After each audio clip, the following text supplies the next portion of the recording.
How to create a Tonkeeper wallet. If you're using an iPhone, open the App Store. Android users should open the Google Play Store.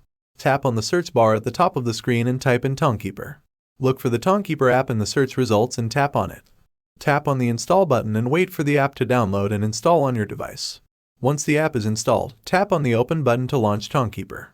Inside the Tonkeeper app, you'll see an option to create new wallet. Tap on this.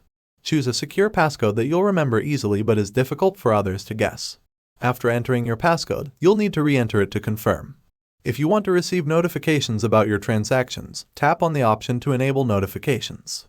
You've successfully created your Tonkeeper wallet. Now you can start managing your cryptocurrencies securely. Make sure to write down or securely store your passcode. It's essential for accessing your wallet and ensuring your funds are safe. And that's how you create a Tonkeeper wallet. Now you're all set to securely manage your cryptocurrencies. If you found this guide helpful, don't forget to like, subscribe, and hit the notification bell for more helpful tutorials. Feel free to leave any questions or comments below. Thanks for watching.